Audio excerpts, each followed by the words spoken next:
Затворени порти, урнати куќи и спустени села. Ова е стравотната слика на денешно Прилепско Мариово, најненаселената територија во Европа, каде живеат само уште 100 жители.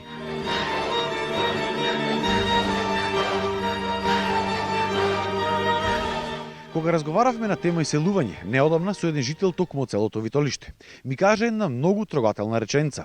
Таа гласи вака: вика, порано немаше асфалт, но имаше деца. Сега, вика, има асфалтен пат, но за жал нема воопшто деца. Ова е жалната вистина за Мариово.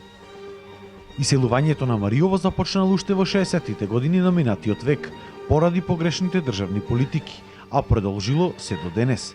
Екипата на Нова го посети селото Витолиште. Тука живее, како и што многумина го нарекуваат, последниот мохиканец, последниот херој кој му прекоси на времето и живее таму со своите деца.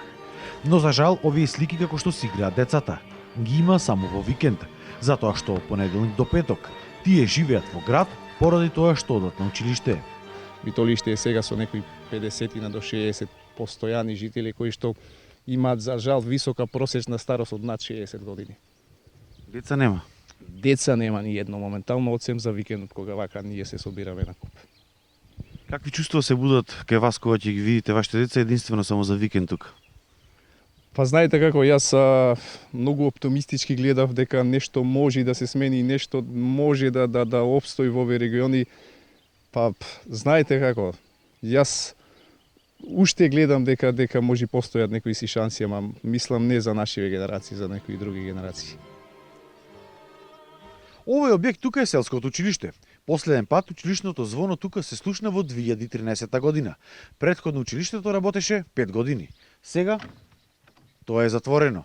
Поради тешките услови, синот на Спасе Чакрески, Петар, мораше 6-тото одделение да го продолжи во Прилеп.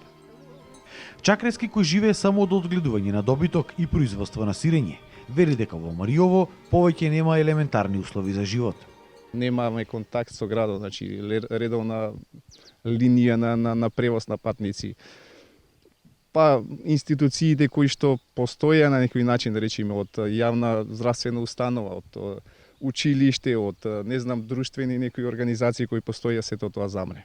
И неговиот сосед, Спасе Дарковски, вели дека децата кои му живеат во Прилеп тешко дека ќе се вратат назад.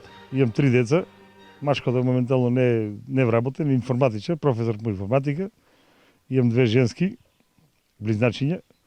Тие се електроинженери и работат во ова новата отворена фабрика сега, Гентер. Гентер, мислам дека се викаш така. На патот за Битола. Тие некогаш би се вратиле тука, доаѓаат? Тие доаѓаат вака за викенди кога се слободни. Доаѓаат. Би се вратиле назад? Тешка работа да се вратат назад.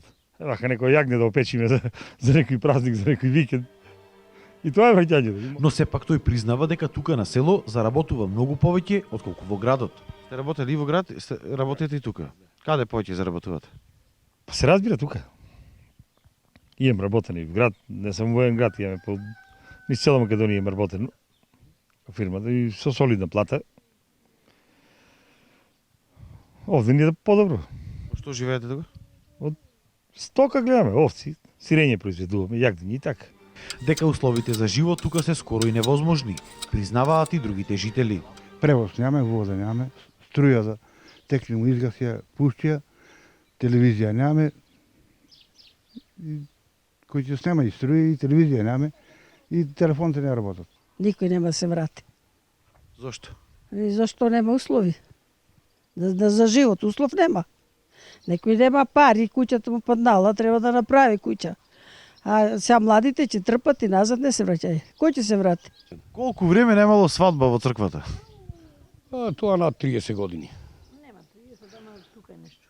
Има. Крштевки се случуваат ли? Ништо, една крштевка пред 2 години еден од Германија го донесе тука го крсти. Инако нема ни крштевки, нема ни ништо. Само погреби. Погреби попот да се радува. Од локалната самоуправа пак на Прилеп велат дека сепак се надеваат дека новите владини мерки ќе вродат со плод и дека тие позитивно ќе делуваат кај жителите да се вратат во своите родни огништа. Ние го имаме еколошки најчистиот резерват во Македонија, тоа е областа Мариово, каде што имаме доста ненаселени места имаме на вистина и куќи кои што припаѓаат на општината, на локалната самоуправа, така да мислам дека оние кои што се заинтересирани граѓани, ете да ги искористат оние бенефити кои ги нуди владата, слободно може да се обратат до општината, а ние понатам на лицитација да понудиме и дел од тие куќи. Оптимист е и Чакрески, кој вели дека и покрај се, барем за сега, останува тука. Јас на сите му кажувам дека петоците и неделите се ми се најтешките денови во неделата. Значи во петок, од кој ќе јас ги завршам сите мои обврски кон ова што го работам, значи тргнувам може да се случи ноќе да ја приберам фамилијата за викенд како што така ми е замислено, сакам барем за викенд да бидеме заедно. Истата работа и во недела, значи да ги вратам за да стигнат на време на училиште. Мислам дека тоа темпо тешко се издржува, но ете јас како борец се чувствувам и ќе го терам тоа додека имам сили и можности. Овој објект тука некогаш бил селското збиралиште, каде што младите луѓе се забавувале и се дружиле помеѓу себе. За жал сега сликата од овој објект наликува како сцена од хорор филм. Дали во ова збиралиште некогаш повторно ќе се слуша музика, џагор и смеа, останува да покаже времето. До тогаш оваа руина само немо ќе сведочи за едно време кое што е барем за сега, за секогаш заминало во неповрат.